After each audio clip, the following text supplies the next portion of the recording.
Gruhajyothi verification ಹೇಗೆ ನಡೆಯುತ್ತೆ? ಆಧಾರ್ ಮತ್ತು ವೋಟರ್ ಐ.ಡಿ ಅಡ್ರೆಸ್ ಬೇರೆ ಇದ್ದರೆ ಏನು ಮಾಡಬೇಕು? ವೆರಿಫಿಕೇಷನ್ ರಿಜೆಕ್ಟ್ ಆಗುತ್ತದೆ. ಯಾವ ಯಾವ ದಾಖಲೆಗಳನ್ನು ನಾವು ತೋರಿಸಬೇಕು ಅಂದರೆ ಗೃಹಜ್ಯೋತಿ ವೇರಿಫಿಕೇಷನ್ ಮಾಡಬೇಕಾದ್ರೆ ಎಲ್ಲ ವಿಷಯವನ್ನು ಕೂಡ ನಾನು ಈ ವಿಡಿಯೋದಲ್ಲಿ ತಿಳಿಸ್ತಾ ಹೋಗ್ತೇನೆ. ವೆಲ್ಕಮ್ ಬ್ಯಾಕ್ ಟು ಸ್ಕೀಮ್ ವಾರ್ತಾ ಕನ್ನಡ ನ್ಯೂಸ್ ಚಾನೆಲ್. ಇತ್ತೀಚೆಗೆ ಸರ್ಕಾರ ಗೃಹಜ್ಯೋತಿ ಯೋಜನೆಗೆ ಸಂಬಂಧಿಸಿದಂತೆ ಮರುಪರಿಶೀಲನೆ ಪ್ರಕ್ರಿಯೆಯನ್ನು ಆರಂಭಿಸಿದೆ. ಈ ಕುರಿತು ಸಾರ್ವಜನಿಕರಲ್ಲಿ ಸಾಕಷ್ಟು ಗೊಂದಲಗಳು ಮತ್ತು ಪ್ರಶ್ನೆಗಳು ಹುಟ್ಟಿಕೊಂಡಿವೆ. ಮೀಟರ್ ತಂದೆ ಹೆಸರಲ್ಲಿದ್ದೆ, ಅವರು ತೀರಿ ಹೋಗಿದ್ದಾರೆ, ಈಗ ಏನು ಮಾಡಬೇಕು? ಇನ್ನು ವೋಟರ್ ಐ.ಡಿ ಹಾಗೂ ಆಧಾರ್ ಕಾರ್ಡ್ನಲ್ಲಿ ಅಡ್ರೆಸ್ ಬೇರೆ ಇದ್ದರೆ ಉಚಿತ ವಿದ್ಯುತ್ ಕಟ್ಟಾಗುತ್ತಾ? ಬಾಡಿಗೆದಾರರಿಗೆ ಅಗ್ರಿಮೆಂಟ್ ಕಡ್ಡಾಯವೇ? ಹೀಗೆ ನಿಮ್ಮ ಎಲ್ಲ ಪ್ರಶ್ನೆಗಳಿಗೆ ಅಧಿಕೃತ ಅಪ್ಲಿಕೇಶನ್ ಇಂಟರ್ಫೇಸ್ ಮೂಲಕ ಈ ವಿಡಿಯೋದಲ್ಲಿ ನಾನು ರಿಪ್ಲೈಯನ್ನು ನೀಡಲಿದ್ದೇನೆ. ವಿಡಿಯೋನು ಕೊನೆವರೆಗೂ ನೋಡಿ, ಅದೇ ರೀತಿ ಯಾರು ಕೂಡ ಸ್ಕಿಪ್ ಮಾಡಬೇಡಿ. ಈ ವಿಷಯವನ್ನು, ಈ ಮಾಹಿತಿಯನ್ನು ನಿಮ್ಮ ಫ್ರೆಂಡ್ಸ್ ಮತ್ತು ಫ್ಯಾಮಿಲಿಗಳಿಗೂ, ನಿಮ್ಮ ವಾಟ್ಸಪ್ ಗ್ರೂಪಲ್ಲಿರುವ ಎಲ್ಲ ಗ್ರೂಪ್ಗಳಿಗೂ ಈ ಲಿಂಕನ್ನು ಶೇರ್ ಮಾಡಿ. ಇನ್ನು ಮೀಟರ್ ಯಾರ ಹೆಸರಲ್ಲಿದ್ದರೂ ಸಮಸ್ಯೆ ಇಲ್ಲ. ಮೊದಲನೆಯದಾಗಿ ಎಲ್ಲರಿಗೂ ಇರುವಂತಹ ಕ್ವಶನ್ ಅಂತ ಹೇಳಿದರೆ, ಮೀಟರ್ ನಮ್ಮ ಯಾರ್ದಾದ್ರೂ ಅಂದರೆ ನಮ್ಮ ಅಪ್ಪನ ಹೆಸರಲ್ಲಿದೆ, ಅವರು ತೀರಿ ಹೋಗಿದ್ದಾರೆ ಅಂದರೆ ಇದರಲ್ಲಿ ಏನಾದರೂ ಪ್ರಾಬ್ಲಮ್ ಇದೆಯಾ, ಅದು ಗೃಹಜ್ಯೋತಿಗೆ ನಾವು ಅಪ್ಲೈ ಮಾಡಬಹುದಾ ಅಂತೇಳಿ. ಮೀಟರ್ ಯಾರ ಹೆಸರಲ್ಲಿದ್ದರೂ ಕೂಡ ಯಾವುದೇ ಸಮಸ್ಯೆ ಇಲ್ಲ. ಅನೇಕರು ಕೇಳುವ ಪ್ರಶ್ನೆ ಇದು. ಮೀಟರ್ ನಮ್ಮ ತಂದೆ ತಾಯಿ ಅಥವಾ ಅಜ್ಜಿ ಹೆಸರಲ್ಲಿದೆ, ಆದರೆ ಅವರು ಈಗ ಇಲ್ಲ, ಅವರು ಬೇರೆ ಕಡೆ ಇದ್ದಾರೆ. ಇದಕ್ಕೆ ಉತ್ತರ ತುಂಬ ಸರಳ. ಮೀಟರ್ ಯಾರ ಹೆಸರಲ್ಲಾದರೂ ಇರಲಿ, ಪ್ರಸ್ತುತ ಮನೆಯಲ್ಲಿ ಯಾರು ವಾಸಿಸುತ್ತಿದ್ದಾರೋ ಅವರ ವಿವರಗಳನ್ನು ನೀಡಬೇಕು. ಎರಡನೇದಾಗಿ ವೋಟರ್ ಐ.ಡಿ ಮತ್ತು ಆಧಾರ್ ಕಾರ್ಡ್ ಅಡ್ರೆಸ್ ಬದಲಾವಣೆ. ನಿಮ್ಮ ವೋಟರ್ ಐ.ಡಿ ಅಥವಾ ಆಧಾರ್ ಕಾರ್ಡ್ನಲ್ಲಿ ನಿಮ್ಮ ಸ್ವಂತ ಊರು ಅಂದರೆ ನಿಮ್ಮ ನೇಟಿವ್ ಪ್ಲೇಸ್ ಅಥವಾ ಹಳೆಯ ವಿಳಾಸವಿದ್ದರೂ ಕೂಡ ಯಾವುದೇ ಆತಂಕ ಬೇಡ. ಮಾನ್ಯ ಮುಖ್ಯಮಂತ್ರಿಗಳು ಸ್ಪಷ್ಟಪಡಿಸಿರುವಂತೆ ಫಲಾನುಭವಿಗಳು ಕರ್ನಾಟಕದ ಮತದಾರರಾಗಿರಬೇಕು ಅಷ್ಟೇ. ಹೊರ ರಾಜ್ಯದವರಿಗೆ ಸೌಲಭ್ಯ ಸಿಗಬಾರದು ಎಂಬುದೇ ಇದರ ಮುಖ್ಯ ಉದ್ದೇಶ. ಆದ್ದರಿಂದ ನೀವು ಪ್ರಸ್ತುತ ವಾಸವಿರುವ ಜಿಲ್ಲೆಯ ವಿವರಗಳನ್ನು ನೀಡಿ ನೀವು ಇದನ್ನು ಪ್ರಕ್ರಿಯೆಯನ್ನು ಪೂರ್ಣಗೊಳಿಸಬಹುದು. ಇನ್ನು ಹಳೆಯ ಮನೆಯ ಆರ್ ನಂಬರ್ ಡಿಲಿಂಕ್ ಮಾಡೋದು ಹೇಗೆ ಅಂದರೆ, ನೀವು ಬಾಡಿಗೆ ಮನೆ ಅಥವಾ ಹೊಸ ಮನೆಗೆ ಶಿಫ್ಟ್ ಆಗಿದ್ದರೆ ಹಳೆಯ ಆರ್ ನಂಬರನ್ನು ನೀವೇ ಪ್ರತ್ಯೇಕವಾಗಿ ಡಿಲಿಂಕ್ ಮಾಡಿಸುವ ಅಗತ್ಯವಿಲ್ಲ. ಹೊಸ ಮನೆಯ ಅಕೌಂಟ್ ಐ.ಡಿ ಹಾಕಿ ಹೊಸದಾಗಿ ರಿಜಿಸ್ಟರ್ ಮಾಡಿದ ತಕ್ಷಣ ಹಳೆಯ ವಿವರಗಳು ಆಟೋಮ್ಯಾಟಿಕ್ ಆಗಿ ಡಿಲಿಂಕ್ ಆಗುತ್ತದೆ. ಇನ್ನು ನಾಲ್ಕನೆಯದಾಗಿ ಬಾಡಿಗೆದಾರರಿಗೆ ರೆಂಟ್ ಅಗ್ರಿಮೆಂಟ್ ಕಡ್ಡಾಯವೇ? ಟಿವಿ ಮಾಧ್ಯಮಗಳಲ್ಲಿ ರೆಂಟ್ ಅಗ್ರಿಮೆಂಟ್ ಬೇಡ ಎಂದು ಮೌಖಿಕವಾಗಿ ಹೇಳಿರಬಹುದು, ಆದರೆ ಇಲಾಖೆಯ ಅಧಿಕೃತ ಆ್ಯಪ್ನಲ್ಲಿ ನೀವು ಬಾಡಿಗೆದಾರ ಎಂದು ಆಯ್ಕೆ ಮಾಡಿದಾಗ ರೆಂಟಲ್ ಅಗ್ರಿಮೆಂಟ್ ಫೋಟೋವನ್ನು ಅಪ್ಲೋಡ್ ಮಾಡುವುದು ಕೂಡ ಕಡ್ಡಾಯವಾಗಿರುತ್ತದೆ. ಅದು ನೀವು KEB, ನೀವು ಎಲ್ಲಿ ಅದನ್ನು ಅರ್ಜಿ ಹಾಕಿಸ್ತೀರೋ, ನೀವು KEBಯಲ್ಲಿ ಹೋಗಿ ಹಾಕಿಸುವಂಥದ್ದು. ನಮ್ಮ ಕಡೆ ಎಲ್ಲ ಹಾಕ್ತಾ ಇರುವಂಥದ್ದು KEBಯಲ್ಲಿ. ಅಲ್ಲಿ ಒಂದು ದಿವಸಕ್ಕೆ 400 ಟೋಕನ್ ತನಕ ಹೋಗುತ್ತೆ. ನಾನು ಒಮ್ಮೆ ಹೋಗಿ ಚೆಕ್ ಮಾಡಿದಾಗ 151 ನಂಬರಿಂದ ನಾನು ಹೋದಾಗಿದ್ದರೂ ಕೂಡ ನನಗೆ 277 ಟೋಕನ್ ನಂಬರ್ ಸಿಕ್ಕಿತು.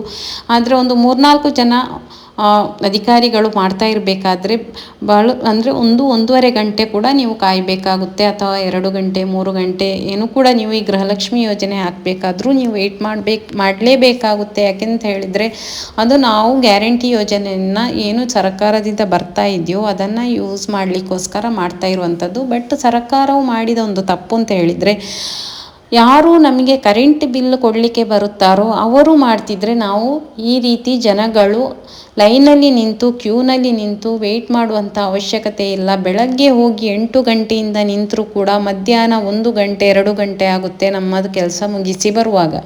ಇದರಿಂದ ಎಲ್ಲ ಜನರಿಗೂ ಕೂಡ ಸಮಸ್ಯೆ ಆಗಿದೆ. ನಿಮ್ಮ ಊರಿನಲ್ಲಿ ನಿಮಗೂ ಕೂಡ ಈ ರೀತಿ ಸಮಸ್ಯೆ ಆಗಿದ್ದರೆ ದಯವಿಟ್ಟು ಕಮೆಂಟ್ ಬಾಕ್ಸಲ್ಲಿ ನಿಮ್ಮ ಅನಿಸಿಕೆಯನ್ನು ಬರೆಯಿರಿ. ಮತ್ತು ನಿಮಗೆ ಯೋಜನೆಯಿಂದ ಏನಾದರೂ ಉಪಯುಕ್ತ ಆಗಿದೆಯಾ ಅದನ್ನು ಕೂಡ ನೀವು ಕಮೆಂಟ್ ಬಾಕ್ಸಲ್ಲಿ ತಿಳಿಸಿ. ಈ ರೀತಿ ಈಗ ರೆಂಟ್ ಅಗ್ರಿಮೆಂಟ್ ಇಲ್ಲದವರಿಗೆ KEBಯಿಂದ ಅವರೇ ಒಂದು ಫಾರ್ಮ್ ಕೊಡ್ತಾರೆ ಅಂತ ಹೇಳಿ DK ಶಿವಕುಮಾರ್ ಅವರು ಕೂಡ ಅಧಿಕೃತವಾಗಿ ಅವರು ತಿಳಿಸಿದರು. ಆದರೆ ಇದರಲ್ಲಿ ಹೇಳಿರುವ ಪ್ರಕಾರ 500 ರೂಪಾಯಿಯದ್ದು ದೊಡ್ಡ ಬಾಂಡ್ ಪೇಪರ್ ನಾವು ತಗೊಳ್ಳುವ ಅಗತ್ಯ ಇಲ್ಲ. 100 ರೂಪಾಯಿಯ ಬಾಂಡ್ ಪೇಪರ್ ಇದ್ದರೂ ಕೂಡ ನೀವು ರೆಂಟ್ ಹೌಸಲ್ಲಿದ್ದರೆ ನಿಮಗೆ ಅಗ್ರಿಮೆಂಟನ್ನು ಮಾಡಿಸಬಹುದು. ನೀವು ಸ್ವಂತ ಮನೆಯವರಾಗಿದ್ದರೆ ಯಾವುದೇ ಅಗ್ರಿಮೆಂಟ್ ಅಗತ್ಯವಿರುವುದಿಲ್ಲ. ಇನ್ನು ಒಂದೇ ಮನೆಯಲ್ಲಿ ಒಂದಕ್ಕಿಂತ ಹೆಚ್ಚು ಮೀಟರ್ಗಳಿದ್ದರೆ, ಒಂದೇ ಕುಟುಂಬದವರು ಬೇರೆ ಬೇರೆ ಫ್ಲೋರ್ಗಳಲ್ಲಿ ವಾಸಿಸುತ್ತಿದ್ದು ಒಂದಕ್ಕಿಂತ ಹೆಚ್ಚು ಮೀಟರ್ಗಳಿದ್ದರೆ ಪ್ರತಿಯೊಂದು ಮೀಟರ್ಗೂ ಪ್ರತ್ಯೇಕವಾಗಿ ಒಬ್ಬರ ವಿವರಗಳನ್ನು ನೀಡಬೇಕು. ಉದಾಹರಣೆಗೆ 2 ಮೀಟರ್ ಇದ್ದರೆ ಒಂದಕ್ಕೆ ತಂದೆಯ ಆಧಾರ್ ವೋಟರ್ ID ಇದ್ದರೆ ಇನ್ನೊಂದಕ್ಕೆ ತಾಯಿ ಅಥವಾ ಮಗನ ವಿವರಗಳನ್ನು ನೀಡಬಹುದು. 1 ಮೀಟರ್ಗೆ ಕೇವಲ ಒಬ್ಬರ ವಿವರ ಮಾತ್ರ ನೀಡಬೇಕು. ಅಂದರೆ ಈ ಮರುಪರಿಶೀಲನೆಗೆ ಶುಲ್ಕವಿದೆ? ಇಲ್ಲ, ಗೃಹಜ್ಯೋತಿ ಮರುಪರಿಶೀಲನೆಗೆ ಯಾವುದೇ ರೀತಿಯ ಚಾರ್ಜಸ್ ಇರುವುದಿಲ್ಲ. ಯಾವುದೇ ಫೀಸನ್ನು ನೀವು ಕೊಡಬೇಕಾಗಿಲ್ಲ. ಇದು ಸಂಪೂರ್ಣವಾಗಿ ಉಚಿತ. ಇಲಾಖೆಯ ಸಿಬ್ಬಂದಿಯೇ ನೇರವಾಗಿ ಮನೆಗೆ ಬಂದು ಈ ಪ್ರಕ್ರಿಯೆಯನ್ನು ಮಾಡಿಕೊಡ್ತಾರೆ. ಆದರೆ ಎಲ್ಲ ತಾಲೂಕುಗಳಲ್ಲಿ ಇದೇ ರೀತಿ ಮಾಡ್ತಾ ಇದ್ದಾರಂತ ಗೊತ್ತಿಲ್ಲ. ನಮ್ಮ ತಾಲೂಕಲ್ಲಿ KEBಗೆ ನಾವು ಏನು KEB ಕಚೇರಿ ಇದೆ ಅಲ್ಲಿಗೆ ಹೋಗಿ ಅಲ್ಲಿ ಕ್ಯೂ ನಿಂತು ಅಲ್ಲಿ ಮಾಡಿ ಬರುವಂತಹ ಪರಿಸ್ಥಿತಿ ಇದೆ. ಇನ್ನು ಈ ಆ್ಯಪನ್ನು ಹೇಗೆ ನಾವು ಯೂಸ್ ಮಾಡಬಹುದು? ಗೃಹಜ್ಯೋತಿ ಮರುಪರಿಶೀಲನೆಗೆ ಯಾವುದೇ ರೀತಿಯ ಚಾರ್ಜಸ್ ಇರುವುದಿಲ್ಲ ಅಂತ ಹೇಳಿದೆ. ಇನ್ನು ಈ ಆ್ಯಪಲ್ಲಿ ಒಂದು ಲಾಗಿನ್ ಆಗಬೇಕು ನೀವು. ಈ ಆ್ಯಪ್ ಸಾರ್ವಜನಿಕರ ಬಳಕೆಗೆ ಈಗ ಲಭ್ಯ ಇಲ್ಲ. ಅಂದರೆ ನಿಮಗೆ ಇಲಾಖೆಯ ಸಿಬ್ಬಂದಿಯೇ ಬಂದು ಮಾಡಬೇಕು. ಅಂದರೆ ನಾವು ಯಾರು ಕೂಡ ಮೊಬೈಲಲ್ಲಿ ಮಾಡಲಿಕ್ಕೆ ಆಗೋದಿಲ್ಲ. ಪ್ಲೇಸ್ಟೋರ್ನಲ್ಲಿ ಇದು ಸಿಗುವುದಿಲ್ಲ. ಕೇವಲ KEB ಸಿಬ್ಬಂದಿಯ ಅಧಿಕೃತ ಮೊಬೈಲ್ ನಂಬರ್ ಮತ್ತು OTP ಮೂಲಕ ಮಾತ್ರ ಇದನ್ನು ಲಾಗಿನ್ ಮಾಡಲು ಕೂಡ ಸಾಧ್ಯ ಇರುವಂಥದ್ದು. ಇನ್ನು ಬೆಸ್ಕಾಂ, ಸೆಸ್ಕಾಂ, ಹೆಸ್ಕಾಂ ಎಲ್ಲ ಇಲಾಖೆಗಳನ್ನು ಅಕೌಂಟನ್ನು ಆ್ಯಡ್ ಮಾಡಿ ನೀವು ಇಲಾಖೆಯನ್ನು ಆಯ್ಕೆ ಮಾಡಿ ಅಕೌಂಟ್ ID ಎಲ್ಲ ಹಾಕಿ ಮಾಡುವಂಥದ್ದು. ಇದು ಇಲಾಖೆಗೆ ಇರುವಂಥದ್ದು. ಇನ್ನು ವಿವರಗಳ ಮರುಪರಿಶೀಲನೆ ಕೂಡ ಇದೆ. ಅಲ್ಲಿ ಓನರ್ ಮತ್ತು ಹಳೆಯ ಟೆನೆಂಟ್ ವಿವರಗಳು ಕೂಡ ಕಾಣಿಸುತ್ತವೆ. ಹಳೆಯ ವಿವರಗಳು ಸರಿಯಾಗಿದ್ದರೆ ಎಸ್ ಅಂತ ಕೊಡ್ಬೋದು. ಇಲ್ಲ ಬದಲಾವಣೆ ಇದ್ದರೆ ನೋ ಅಂತ ಕ್ಲಿಕ್ ಮಾಡಿದರೆ ಮೊಬೈಲ್ ನಂಬರ್ ಹಾಕಿ OTP ಕೂಡ ಪಡಿಬಹುದು. ಇನ್ನು ಆಧಾರ್ ವೆರಿಫಿಕೇಷನ್ ಕೂಡ ಹಾಗೆ. ಆಧಾರ್ ನಂಬರನ್ನು ಹಾಕಿದಾಗ ಲಿಂಕ್ ಆಗಿರೋ ಮೊಬೈಲ್ ನಂಬರಿಗೆ OTP ಬರುತ್ತೆ. ಆ ನಂಬರ್ ನೀವು ಮೊಬೈಲನ್ನು ಕೂಡ ಯೂಸ್ ಮಾಡಬೇಕು. ಅಂದರೆ ನೀವು ಎಲ್ಲಿಯಾದರೂ ಕಚೇರಿಯಲ್ಲಿ ಮಾಡ್ತಿದ್ರೆ ಅಲ್ಲಿ ತಗೊಂಡು ಹೋಗಬೇಕು. ಅಲ್ಲಿ ನಿಮಗೆ ಲಿಂಕ್ ಬರುತ್ತೆ, OTP ಬರುತ್ತೆ, ಅದನ್ನು ಹಾಕಬೇಕಾಗುತ್ತೆ. ಇನ್ನು ರೇಷನ್ ಕಾರ್ಡ್ ಮತ್ತು ವೋಟರ್ ID ಎರಡು ಕೂಡ ಯಾವುದು ಕೂಡ ಇಲ್ಲದಿದ್ದರೆ ಕೂಡ ಇಲ್ಲ ಅಂತ ಹೇಳಿ ಟಿಕ್ ಮಾಡ್ಬೋದು. ವೋಟರ್ IDಯ ಮುಂಭಾಗ ಮತ್ತು ಹಿಂಭಾಗದ ಒರಿಜಿನಲ್ ಫೋಟೋವನ್ನು ಆ್ಯಪ್ನಲ್ಲಿ ಲೈವ್ ಆಗಿ ನೀವು ಕ್ಯಾಪ್ಚರ್ ಮಾಡಬೇಕಾಗುತ್ತೆ. ಯಾವುದೇ ಜೆರಾಕ್ಸ್ ಪ್ರತಿಗಳನ್ನು ಸಿಬ್ಬಂದಿ ಕಲೆಕ್ಟ್ ಮಾಡಿಕೊಳ್ಳುವುದಿಲ್ಲ.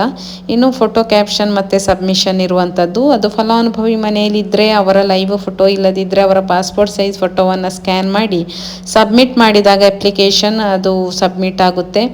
ನೋಡಿದ್ರಲ್ಲ ಸ್ನೇಹಿತರೆ, ಗೃಹಜ್ಯೋತಿ ಮರುಪರಿಶೀಲನೆ ಲೈವ್ ಪ್ರಕ್ರಿಯೆ ಹೇಗೆ, ಎಲ್ಲ ಕೂಡ ನಿಯಮಗಳು ಈ ರೀತಿ ಇದೆ. ಈ ಮಾಹಿತಿ ನಿಮಗೆ ಉಪಯುಕ್ತ ಅನಿಸಿದರೆ ದಯವಿಟ್ಟು ಈ ವಿಡಿಯೋನ ಲೈಕ್ ಮಾಡಿ, ನಿಮ್ಮ ಸ್ನೇಹಿತರೊಂದಿಗೆ ಶೇರ್ ಮಾಡಿ.